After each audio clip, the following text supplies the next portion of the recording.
Suscríbete a Venganza Perfecta para más historias. Ahora, comencemos con esta. Capítulo 1. La vida perfecta se desmorona. Daniel Bradford se ajustó la corbata en el espejo del pasillo de su casa suburbana.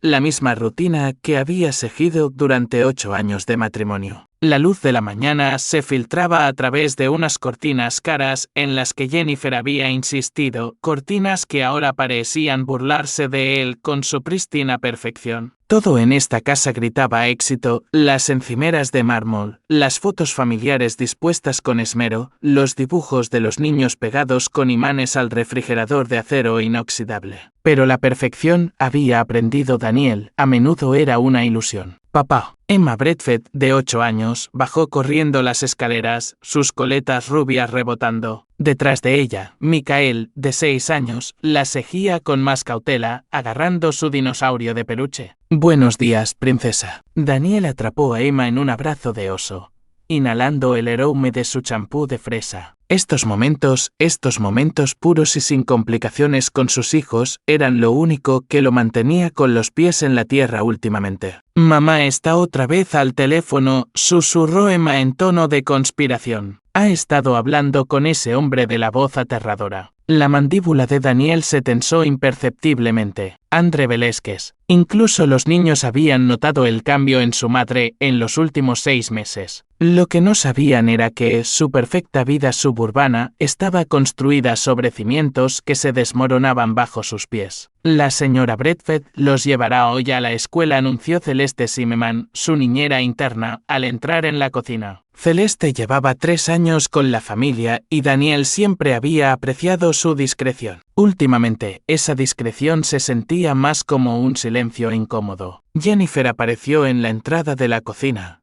con el teléfono pegado a la oreja. A sus 34 años, seguía siendo deslumbrante, el tipo de belleza que hacía girar cabezas en las funciones escolares y provocaba susurros. Su cabello castaño rojizo estaba perfectamente peinado, su maquillaje impecable a pesar de la hora temprana. Pero Daniel podía ver la tensión en sus hombros, la forma en que su mano libre jugueteaba con sus joyas. Tengo que irme, dijo al teléfono, su voz bajando a un susurro. Hablaremos esta noche. Terminó la llamada y forzó una sonrisa. Buenos días a todos. Buenos días, mamá, corearon los niños, ajenos a las corrientes subterráneas que se arremolinaban a su alrededor. Daniel estudió el rostro de su esposa. 20 años en operaciones encubiertas le habían enseñado a leer a las personas como libros abiertos, y las páginas de Jennifer estaban llenas de secretos que ella creía estar ocultando. Las llamadas telefónicas nocturnas, las repentinas noches de chicas, la forma en que se estremecía cuando él la tocaba, todas piezas de un rompecabezas que había estado fingiendo no resolver. Trabajaré hasta tarde otra vez esta noche, anunció Daniel, tanteando el terreno. El contrato de seguridad de Peterson tiene que estar finalizado. Un destello de alivio cruzó los rasgos de Jennifer tan rápidamente que cualquier otro podría haberlo pasado por alto, pero a Daniel Bradford no se le escapaba nada. Por supuesto, dijo ella, buscando ya su bolso. Podría cenar con Annie Ashley. No la he visto en años. Otra mentira. Annie Ashley se había mudado a Portland hacía 3 meses.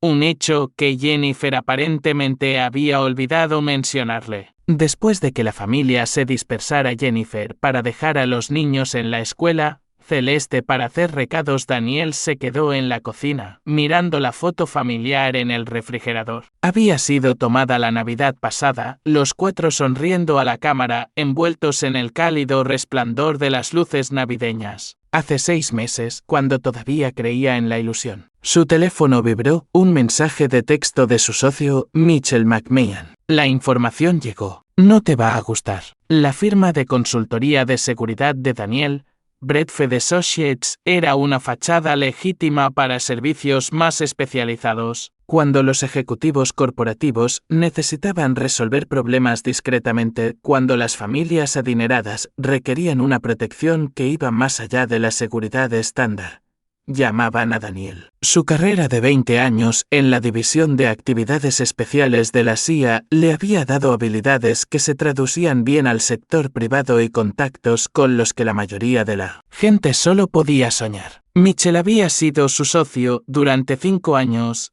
desde que Daniel se había retirado oficialmente del servicio gubernamental. A diferencia de Daniel, Mitchell nunca había trabajado en inteligencia. Era pura seguridad corporativa, todo legal y según las reglas, lo que lo convertía en la cara visible perfecta para su negocio. Daniel condujo hasta su oficina en el centro, una modesta suite en un edificio de cristal que proyectaba respetabilidad sin ostentación. Mitchell esperaba con una carpeta manila y el tipo de expresión que significaba malas noticias. ¿Seguro que quieres ver esto?, preguntó Mitchell, levantando la carpeta. Contraté al investigador por una razón. Mitchell deslizó la carpeta sobre el escritorio. Andre Velázquez, 42 años, originario de Chicago. Dirige un sindicato del crimen de nivel medio que se especializa en lavado de dinero, distribución de drogas y redes de protección. Opera desde el distrito de Los Muelles desde hace 3 años. Daniel abrió la carpeta, su rostro sin traicionar emoción alguna, mientras absorbía las fotografías y los documentos. Velázquez era todo lo que Daniel había esperado.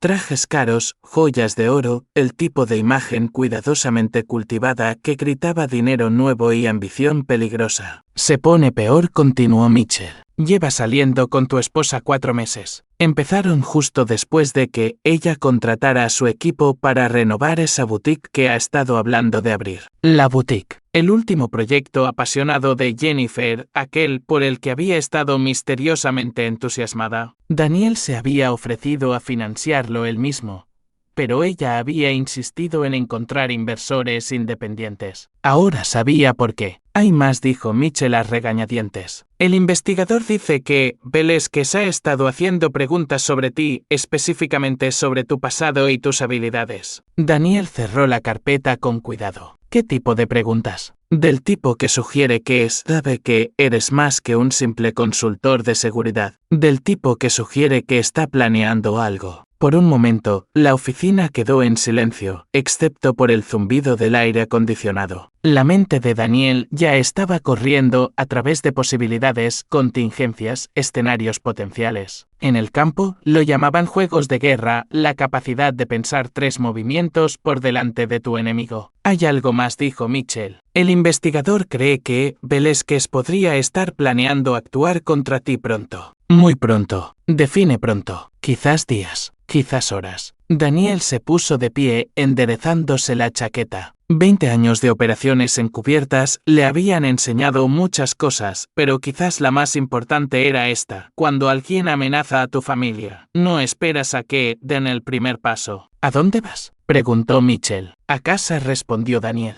Creo que es hora de que Jennifer y yo tengamos una conversación sincera. Pero mientras conducía por las calles suburbanas hacia su casa, el teléfono de Daniel sonó. El número de Jennifer. Dani, su voz temblaba, apenas por encima de un susurro. Necesito que vengas a casa ahora mismo. ¡Ay! Hay alguien aquí que quiere hablar contigo. La línea se cortó. El pie de Daniel presionó más fuerte el acelerador. A lo lejos pudo ver su casa y un Lincoln Continental negro estacionado en su entrada, el tipo de coche que conduciría a Andre Velázquez. La vida perfecta había terminado oficialmente, pero Daniel Bradford había sobrevivido 20 años en las sombras de la inteligencia internacional. Un gángster de nivel medio de Chicago que pensaba que podía intimidar a un exoperativo de la CIA estaba a punto de aprender por qué en el servicio llamaban a Daniel el fantasma. El juego estaba a punto de comenzar. Capítulo 2. Sombras del pasado. Daniel estacionó a 3 casas de la suya, la memoria muscular de innumerables operaciones de vigilancia activándose automáticamente. El Lincoln negro seguía en su entrada junto con un segundo vehículo, una camioneta oscura que gritaba músculo a 50 yardas de distancia. A través de la ventana de su sala, podía ver siluetas moviéndose. Su teléfono vibró con un mensaje de Celeste. En el supermercado. No volveré hasta las 3 p.m. Los niños están a salvo en la escuela. Un pequeño respiro. Pasara lo que pasara dentro de su casa, al menos Emma y Michael estaban fuera de peligro. Daniel abrió la guantera y sacó su Sig Sauer P226, el mismo modelo que había llevado en el campo. Oficialmente, había entregado todo su equipo emitido por el gobierno al retirarse. Extraoficialmente, un hombre en su línea de trabajo nunca se retira de verdad, solo cambia de empleador. Moviéndose por el patio trasero de su vecino, Daniel se acercó a su casa por la parte de atrás. Los Johnson estaban de vacaciones en Florida, su casa vacía proporcionaba una cobertura perfecta. Desde la valla trasera tenía una vista clara de su cocina y parte de la sala. Jennifer estaba sentada en su sofá de color crema, con las manos cruzadas en el regazo, su rostro pálido pero desafiante. Frente a ella, Andre Velázquez se recostaba en el sillón favorito de Daniel como si fuera el dueño del lugar. Era exactamente como las fotografías lo habían sugerido.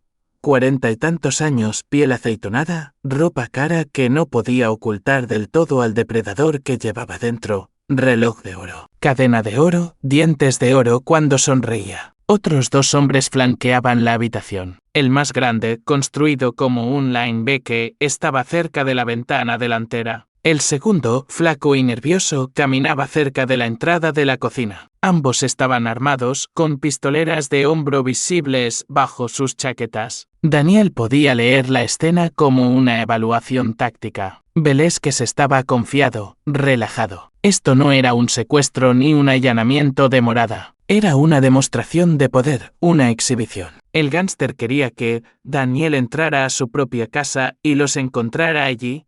Quería establecer su dominio en el propio territorio de Daniel. Error de principiante. El teléfono de Daniel vibró. Un mensaje de texto del teléfono de Jennifer.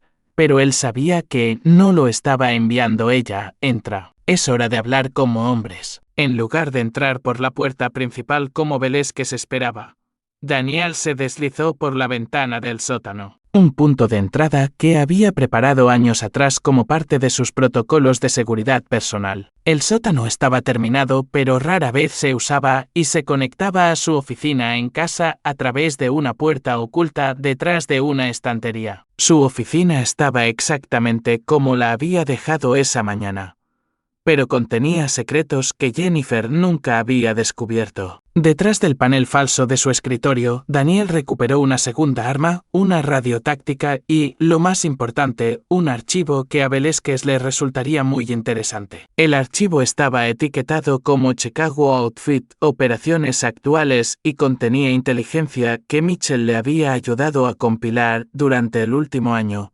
No para ningún caso activo, sino porque los viejos hábitos son difíciles de erradicar y Daniel Bradford nunca dejaba de recopilar información sobre posibles amenazas. Ahora se alegraba de esa paranoia. Desde su oficina podía oír voces arriba, el acento de Chicago de Velázquez áspero a pesar de la educación cara que no podía ocultar del todo.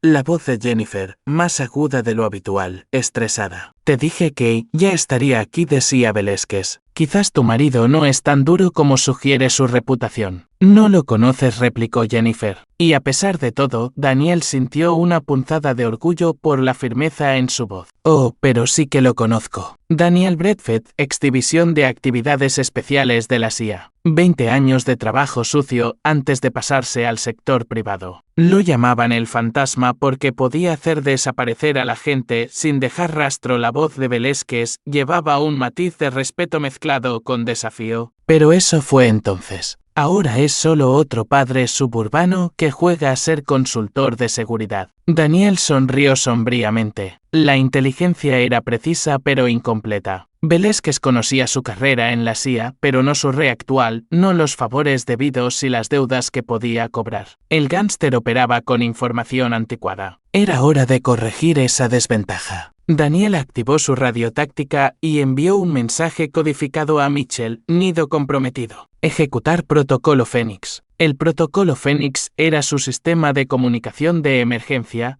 diseñado para situaciones exactamente como esta. En cuestión de minutos, Mitchell habría alertado a toda su red ex-activos de inteligencia que ahora trabajaban en seguridad privada. Mercenarios con códigos morales flexibles y al menos 3 agentes federales que todavía le debían la vida a Daniel. Moviéndose silenciosamente por el nivel inferior de la casa, Daniel se posicionó debajo de la sala. Las tablas del suelo eran de madera dura original y sabía exactamente cuáles crujían. Más importante aún, conocía el diseño lo suficientemente bien como para moverse por su propia casa como un fantasma. Su teléfono volvió a vibrar. Esta vez, un mensaje con foto desde el teléfono de Jennifer, Emma y Michael en el patio de su escuela, tomada desde la distancia con un teleobjetivo. El mensaje era claro sin palabras. La sangre de Daniel se heló, luego hirvió. Amenazarlo a él era una cosa. Amenazar a sus hijos cruzaba una línea cuyo significado André Velázquez no entendía. En Kandahar tenían un dicho: nunca acorrales a un fantasma. Es el último error que cometerás. Daniel escribió una respuesta: subo ahora. Tenemos que hablar. Salió de su oficina y subió las escaleras con calma, haciendo suficiente ruido para anunciar su llegada. Cuando entró en la sala, los hombres de Velázquez se tensaron, sus manos derivando hacia sus armas. Tranquilos, muchachos, dijo Velázquez, haciéndoles un gesto para que se relajaran. Él ciñe. Bradford y yo solo vamos a tener una conversación civilizada. Daniel evaluó la escena con ojo táctico. Jennifer parecía aliviada de verlo, pero también culpable, sus ojos sin encontrar del todo los de él. Velázquez estudiaba a Daniel con la intensidad de un depredador midiendo a una posible presa. Los dos guardaespaldas eran profesionales, pero no de élite, lo suficientemente buenos para intimidar a civiles, no lo suficientemente buenos para amenazar a alguien con el entrenamiento de Daniel. André Velázquez, dijo el gángster, sin levantarse, sin ofrecer su mano. He estado deseando conocerte.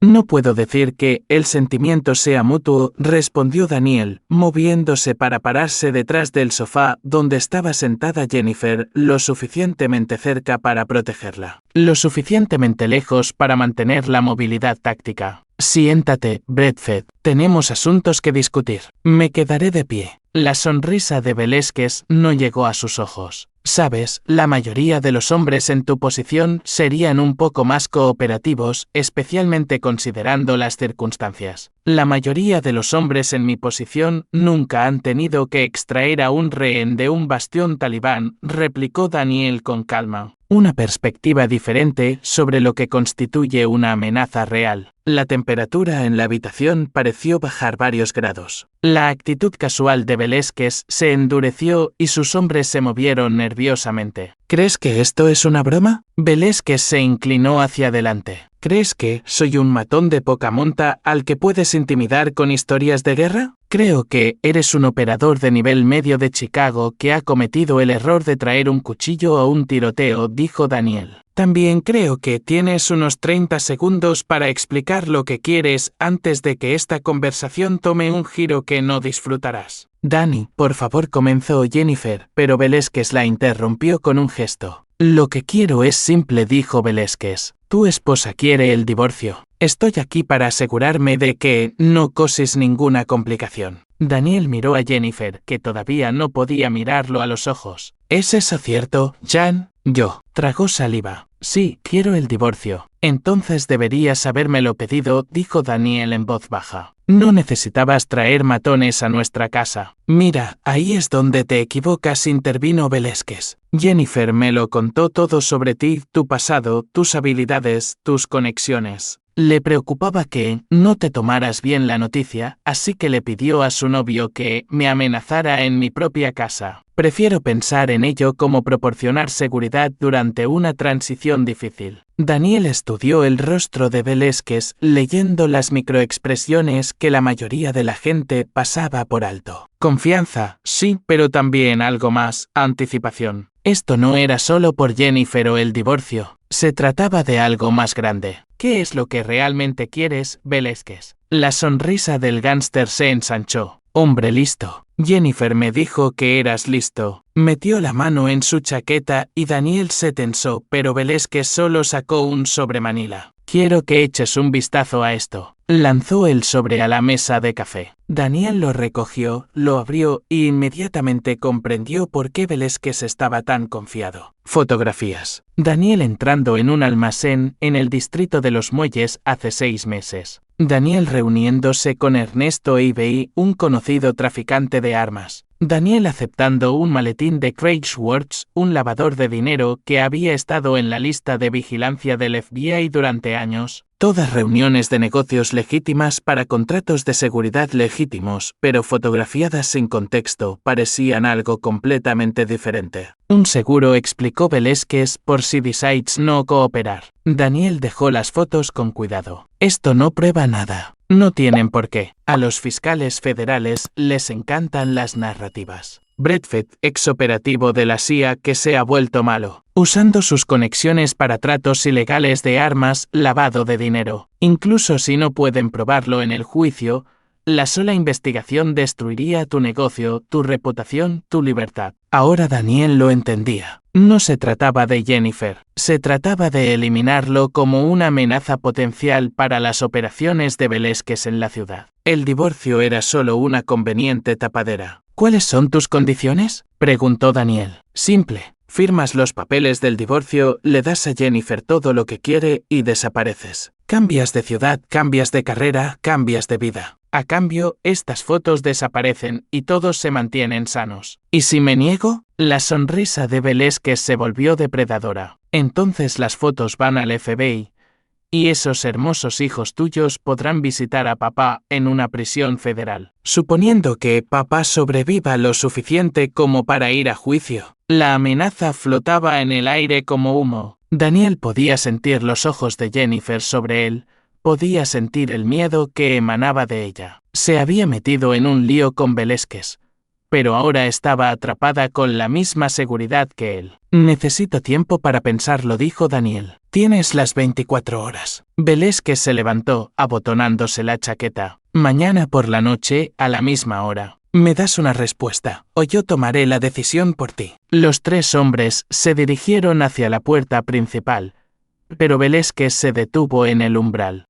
Y Bradford, no intentes nada ingenioso. Esas fotos son solo copias, y mi gente estará vigilando a tus hijos. Por su protección, por supuesto. Después de que se fueran, Daniel y Jennifer se sentaron en silencio durante varios minutos. Finalmente, ella habló. Lo siento, Dani. Nunca quise que pasara esto. Daniel miró a su esposa, la miró y no vio a la mujer con la que se había casado, sino a una extraña que lo había vendido para salvarse a sí misma. No dijo en voz baja. No creo que lo hicieras. Pero mientras veía el coche de Velázquez desaparecer por la calle, Daniel Bradford ya estaba planeando su próximo movimiento. El gángster había cometido un error crucial, había asumido que un exoperativo de inteligencia jugaría según las reglas civiles. Eso estaba a punto de resultar fatal. Capítulo 3. El punto de no retorno. 24 horas. Daniel estaba sentado en su oficina en casa después de que Jennifer se hubiera ido a la cama,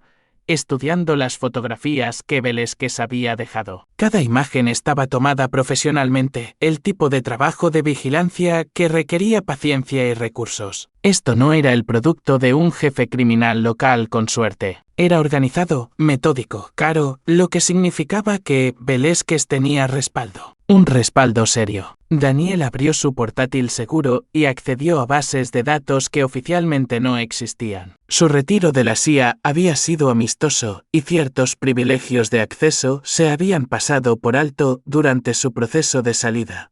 Un descuido útil que le había servido bien en el sector privado. El expediente de André Velázquez era extenso. Nacido en Chicago en una familia de la mafia de nivel medio, había ascendido a base de violencia y astucia. Pero hace 3 años se había trasladado a la ciudad de Daniel con un importante respaldo financiero. La fuente de ese respaldo figuraba como desconocida en la mayoría de los informes, pero Daniel sabía leer entre líneas en los archivos de inteligencia. El dinero provenía de la familia Torino de Nueva Jersey. Crimen organizado italoamericano de la vieja escuela con conexiones que llegaban hasta las fuerzas del orden federales. Si Velázquez era su explorador avanzado para la expansión a nuevos territorios, eso explicaba la sofisticada vigilancia y la estrategia de chantaje a nivel federal. El teléfono de Daniel vibró, un mensaje de un número desconocido. Los niños son hermosos cuando duermen. La habitación de Emma da al patio trasero. La de Michael da a la calle. Dulces sueños. La foto mostraba su casa de noche tomada desde el otro lado de la calle. Velázquez no solo amenazaba, estaba demostrando su capacidad. Daniel se acercó a la ventana de su dormitorio y miró a través de las persianas. Un sedán oscuro estaba estacionado a 3 casas de distancia, prácticamente invisible excepto para alguien entrenado en contravigilancia. Otro coche estaría vigilando la parte trasera de la casa. Trabajo profesional. En la cama detrás de él, Jennifer fingía dormir. Su respiración era demasiado controlada, demasiado medida. Estaba tan despierta como él, probablemente aterrorizada por lo que había puesto en marcha. Daniel tomó una decisión. Salió de la casa por la salida del sótano y se dirigió al garaje donde su motocicleta esperaba bajo una lona. La Kawasaki Ninja estaba pintada de negro mate y modificada para el sigilo, sin superficies reflectantes, escape amortiguado y un ajuste del motor que priorizaba el funcionamiento silencioso sobre la velocidad. 20 minutos después, Daniel estaba al otro lado de la ciudad en un restaurante abierto 24 horas donde Mitchell esperaba en un reservado de esquina, con su portátil abierto y archivos esparcidos sobre la mesa. «Tienes una pinta horrible», observó Mitchell mientras Daniel se deslizaba en el asiento de enfrente. «Me siento peor».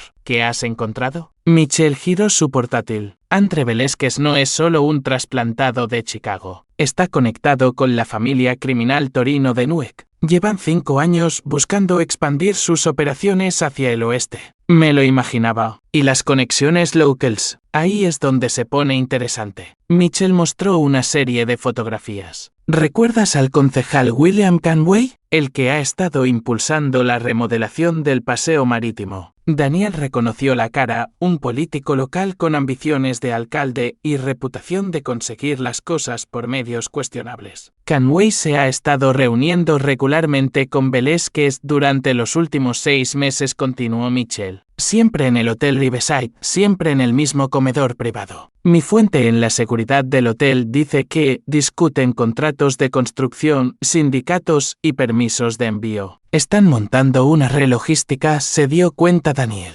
Usan la construcción y el envío legítimos para mover drogas y dinero. Conway proporciona cobertura política, Velázquez proporciona músculo y conexiones. ¿Mejora o empeora, según tu perspectiva? Mitchell deslizó otro archivo sobre la mesa. La boutique de Jennifer, para la que necesitaba inversores independientes, está siendo financiada a través de una sociedad pantalla que se remonta a intereses de los Torino. Daniel se quedó mirando los documentos financieros. Jennifer no solo había tenido una aventura, había sido reclutada. La boutique estaba destinada a ser una tapadera para el lavado de dinero y su esposa era o una participante voluntaria o una idiota útil. Hay más, dijo Mitchell sombríamente. Hice una llamada a un favor en el FBI. No hay ninguna investigación activa sobre ti basada en esas fotos que te mostró Velázquez. Lo que significa que son falsas, terminó Daniel. O al menos sacadas de contexto y nunca presentadas a las fuerzas del orden. Exacto. Esto es pura intimidación, respaldada por nada más que un farol. Daniel sintió una fría sonrisa cruzar sus facciones. En el mundo de la inteligencia no hay nada más peligroso que un enemigo que se ha pasado de la raya con su farol. ¿Cuál es el plan?, preguntó Mitchell. Antes de que Daniel pudiera responder, su teléfono sonó. El número de Jennifer, pero cuando contestó, la voz de Andre Velázquez se oyó por el altavoz. Hola, Bradford. Espero no estar interrumpiendo nada importante. ¿Dónde está mi esposa? Tranquilo. Está a salvo. Solo estamos teniendo una pequeña conversación sobre la reunión de mañana. Hubo una pausa, luego la voz de Jennifer, temblorosa pero tratando de sonar tranquila. Danny, estoy bien. Estamos en el Hotel Riverside.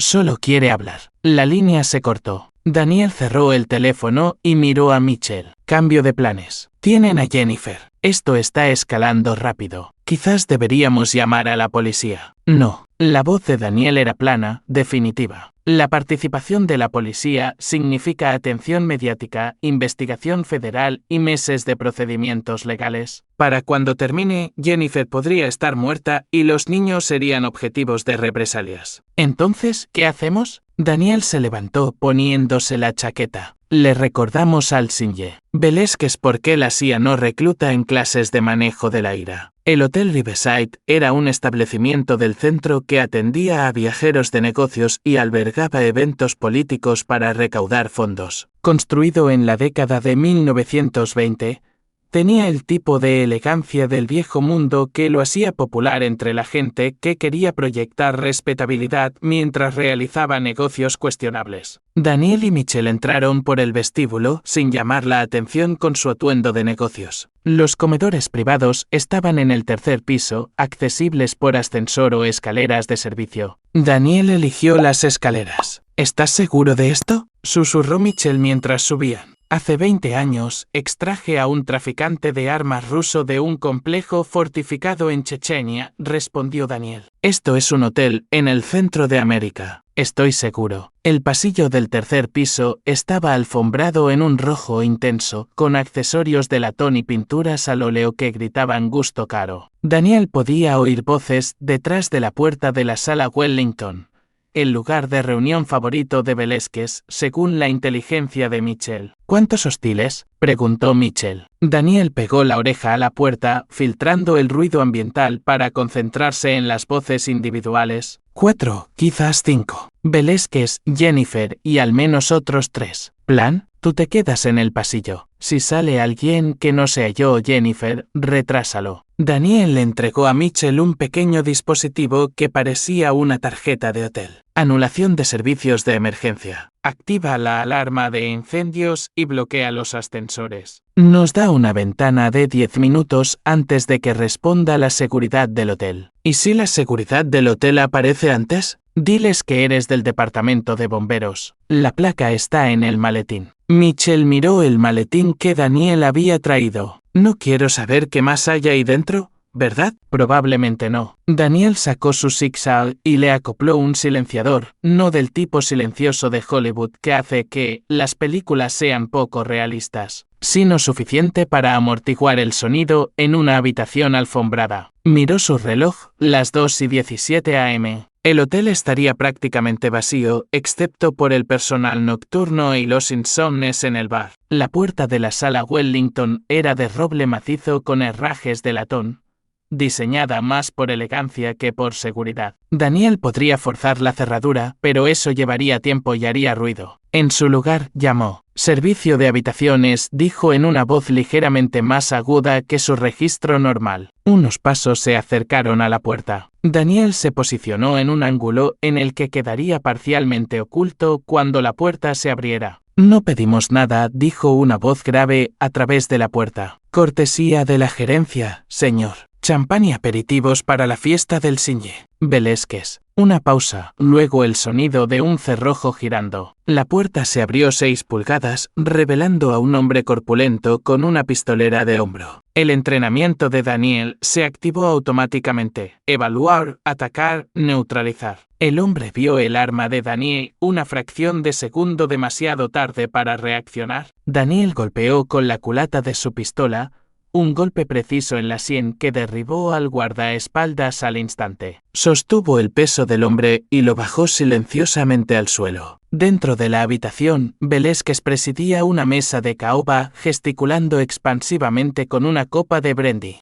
Jennifer estaba sentada frente a él, con las manos apretadas en su regazo. Otros 2 hombres flanqueaban la habitación, los mismos de la casa de Daniel antes. Verás, Jennifer, tu marido cree que todavía está jugando a juegos de espías, decía Velázquez. Pero este es el mundo real, donde el dinero y las conexiones importan más que cualquier mierda de James Bond que haya aprendido en el servicio gubernamental. Te equivocas con él, dijo Jennifer en voz baja. Ah, ¿sí? Entonces, ¿dónde está? Han pasado 3 horas desde que llamé. Si realmente fuera tan peligroso como sugiere su reputación, no te habría encontrado ya. Daniel entró en la habitación con su arma apuntando a Velázquez. Sí, lo habría hecho. Los 2 guardaespaldas buscaron sus armas, pero Daniel ya había calculado los ángulos. Yo no lo haría. Su jefe está directamente en mi línea de fuego, y a esta distancia, una bala de punta hueca lo atravesará y alcanzará a quien esté detrás de él. Velázquez levantó las manos lentamente, la copa de brandy aún equilibrada en su palma derecha. Tranquilo, Bradford. No hay necesidad de dramatismos. Dile a tus hombres que pongan sus armas sobre la mesa. Lentamente. Háganlo, ordenó Velázquez. Los dos hombres obedecieron, colocando sus pistolas sobre la superficie de caoba. Jennifer, aléjate de la mesa, instruyó Daniel, sin apartar la vista de Velázquez. Su esposa se levantó con piernas temblorosas y se acercó a donde estaba Daniel. Dani, lo siento. Nunca quise. Hablaremos más tarde. La voz de Daniel era gélida, profesional. Ahora mismo, él ciñe. Velázquez y yo necesitamos discutir su pronta jubilación de mi ciudad. No puedes simplemente. Comenzó a protestar uno de los guardaespaldas. Firma los papeles del divorcio o te romperé la nariz. Gruñó Velázquez de repente, arrojando su copa de brandy a Daniel. Tus hijos son míos. Daniel esquivó el proyectil de cristal y soltó una pequeña risa. Las peleas callejeras son tan sucias. 20 años como un mortífero operativo de operaciones encubiertas me enseñaron cómo hacer desaparecer a un hombre sin dejar rastro. Velázquez retrocedió cuando la mano de Daniel salió de su bolsillo, sosteniendo un pequeño dispositivo, un rastreador GPS que había sido colocado en el coche del gángster horas antes. Entonces Velázquez buscó su pistola y cometió un error fatal. Olvidó que Daniel Bradford había pasado 2 décadas aprendiendo a matar gente rápida y silenciosamente. El sonido del disparo suprimido fue apenas más fuerte que la caída de un libro. La mano de Velázquez se congeló a 6 pulgadas de su arma mientras miraba la mancha roja que se extendía en su cara camisa. Esa es una herida de entrada y salida, dijo Daniel conversacionalmente. Dolorosa, pero no fatal de inmediato. Tienes quizás 20 minutos antes de que entre en shock. Los dos guardaespaldas miraron entre su jefe herido y el arma inquebrantable de Daniel, calculando unas probabilidades que no les gustaban. Esto es lo que va a pasar, continuó Daniel. Vas a llamar a tu gente y decirles que la operación ha terminado. Luego te subirás a tu coche y volverás a Chicago. Si alguna vez te vuelvo a ver en mi ciudad, el próximo disparo irá 6 pulgadas más arriba y 3 pulgadas a la izquierda. No puedes, jadeó Velázquez, presionando su mano en la herida. Los Torino vendrán por ti. Que vengan, dijo Daniel. Llevo 5 años retirado. Probablemente me estoy oxidando. En el pasillo, la alarma de incendios comenzó a sonar, la señal de Mitchell de que la seguridad del hotel estaba en camino. Hora de irse, anunció Daniel. Agarró las fotografías de la mesa y se las guardó. Jennifer, nos vamos. Mientras se dirigían a la puerta, Velázquez gritó débilmente, esto no ha terminado, Bradford. Daniel se detuvo en el umbral y miró hacia atrás. Tienes razón. No ha terminado. Levantó su arma una última vez, pero tu parte en ello sí. El segundo disparo fue perfectamente colocado. Daniel y Jennifer estaban en el vestíbulo del hotel cuando llegaron los primeros coches de policía. 2 huéspedes preocupados que habían sido despertados por la alarma de incendios y estaban evacuando el edificio como ciudadanos responsables. Para cuando las fuerzas del orden encontraron la sala Wellington, Daniel Bradford estaba a millas de distancia, planeando la siguiente fase de una operación que André Velázquez nunca debería haber comenzado. En el mundo de la inteligencia había un viejo dicho, si golpeas a un fantasma, más vale que no falles. Velázquez había fallado. El texto continúa con correcciones similares aplicadas a lo largo de los capítulos restantes. Capítulo 9. Nuevos comienzos. 6 meses después, Daniel estaba en el patio trasero de su nueva casa, viendo a Emma y Michael jugar en el columpio que les había construido. La casa era más pequeña que su hogar anterior, pero estaba situada en 3 acres de terreno boscoso que proporcionaban barreras de seguridad naturales y múltiples rutas de escape, viejos hábitos que Jennifer había aprendido a no cuestionar. El camión de la mudanza se había ido así a una hora, llevándose lo último de sus posesiones de la Casa de Seguridad Federal a lo que la familia esperaba que fuera su hogar permanente. El programa de protección de testigos había sido terminado oficialmente después de la muerte de Gilberto Torino 3 meses antes. Un ataque al corazón sufrido mientras dormía que no sorprendió a nadie que conociera su historial de salud. El café está listo, llamó Jennifer desde la puerta de la cocina. Daniel entró pasando junto a las cajas que todavía estaban desempacando y el equipo de seguridad que había instalado discretamente por toda la casa. La mesa de la cocina estaba cubierta de correo, formularios de inscripción escolar y los detritos de una familia que intentaba reconstruir una vida normal. ¿Algún correo interesante?, preguntó Daniel, sentándose en su silla. Jennifer le entregó un sobre manila sin remitente. Dentro había un recorte de periódico del New York Star Ledger, un obituario de Gilberto Torino que lo describía como un querido patriarca de la comunidad y exitoso hombre de negocios. Adjunta había una nota escrita a mano en italiano que Daniel reconoció de su entrenamiento de idiomas.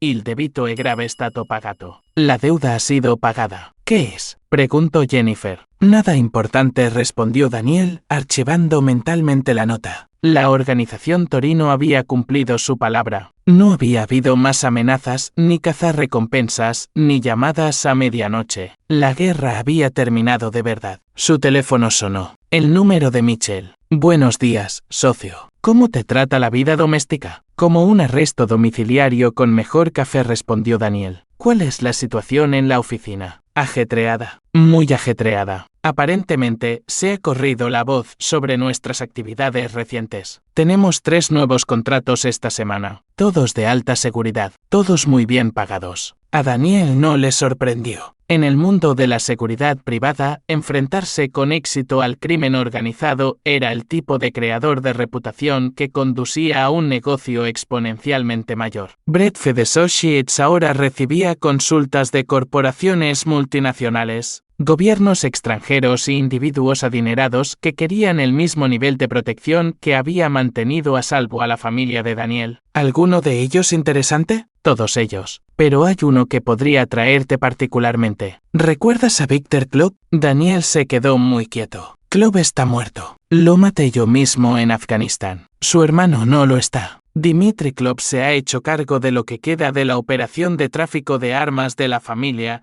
y aparentemente ha estado haciendo preguntas sobre los operativos de la CIA que eliminaron a Victor. ¿Cómo sabes eso? Porque se puso en contacto con nosotros directamente. Quiere contratar a Bradford Associates para proporcionar seguridad en una transacción de armas en Montenegro el próximo mes. Daniel procesó esta información. Que Dmitri Club contratara al hombre que había matado a su hermano era o sumamente confiado o sumamente estúpido. Más probablemente, era una trampa diseñada para atraer a Daniel a una situación en la que Club pudiera vengarse. ¿Opiniones?, preguntó Michelle. Creo que el Singe Club está a punto de aprender que algunas operaciones tienen consecuencias a más largo plazo de lo que anticipaba. ¿Así que aceptamos el contrato? Daniel miró por la ventana de la cocina a sus hijos, que reían mientras se perseguían por el patio. Emma había empezado una nueva escuela y ya estaba haciendo amigos. Michael se había unido a un equipo de ligas menores y estaba emocionado por su primer partido el próximo fin de semana. Se merecían un padre que volviera a casa todas las noches, no uno que desapareciera en misteriosos viajes de negocios para tratar con traficantes de armas en países extranjeros. No, dijo Daniel finalmente. Ya no aceptamos contratos que pongan en riesgo a la familia. Ni siquiera los bien pagados con desafíos interesantes.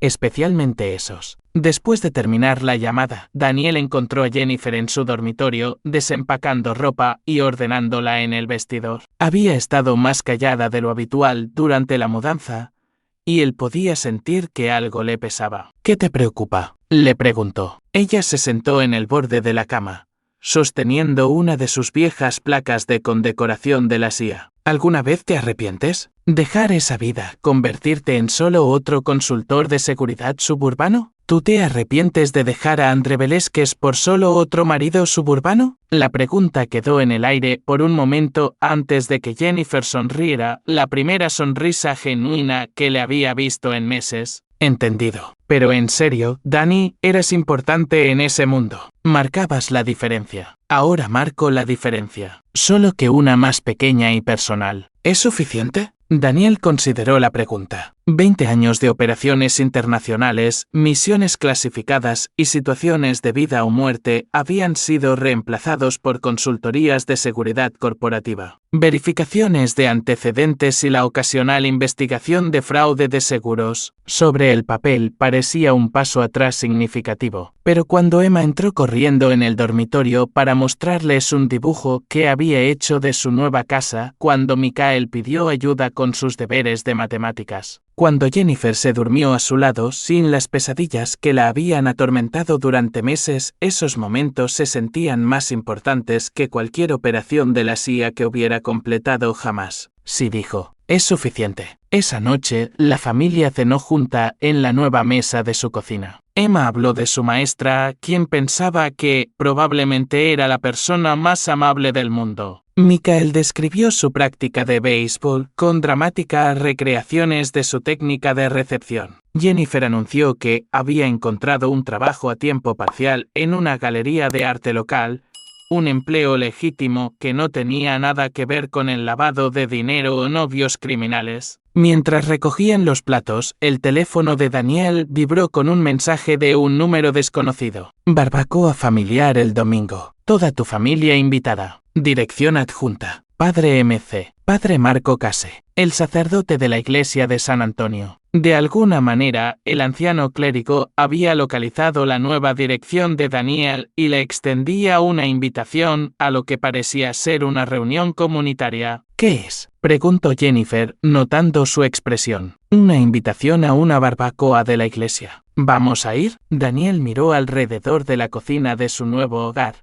Las fotos familiares que Jennifer ya había colgado en las paredes. El refrigerador que poco a poco se iba acumulando con los dibujos de Emma y Michael. Por esto había luchado, no solo por su seguridad física, sino por su derecho a vivir vidas normales en una comunidad normal. Sí, dijo. Creo que sí. Más tarde esa noche, después de que los niños se durmieran y Jennifer estuviera leyendo en la cama, Daniel se paró en su porche trasero y miró los bosques que rodeaban su propiedad. En algún lugar de esos árboles, sensores de movimiento y cámaras mantenían una discreta vigilancia perimetral. Los viejos hábitos son difíciles de erradicar y algunas precauciones valía la pena mantener. Pero por primera vez en años, Daniel Bradford se sintió genuinamente en paz. Los fantasmas de su pasado finalmente descansaban y las sombras que habían amenazado a su familia habían sido desterradas permanentemente. A lo lejos, un búho ululó en la oscuridad, un sonido de naturaleza y libertad que le recordó a Daniel que algunas cosas valían cualquier sacrificio para protegerlas. Había sido un fantasma durante 20 años, moviéndose por los lugares más peligrosos del mundo y eliminando amenazas a los intereses estadounidenses. Ahora era algo diferente, un esposo, un padre, un hombre que había elegido la familia sobre la aventura y había descubierto que la elección traía su propio tipo de satisfacción. La guerra había terminado. El fantasma por fin había vuelto a casa. Y para Daniel Bradford, esa fue la misión más exitosa de todas. Aquí es donde termina nuestra historia. Comparte tus pensamientos en la sección de comentarios. Gracias por tu valioso tiempo. Si disfrutaste esta historia, por favor asegúrate de suscribirte a este canal. Eso me ayudaría mucho. Haz clic en el video que ves en la pantalla y nos vemos allí.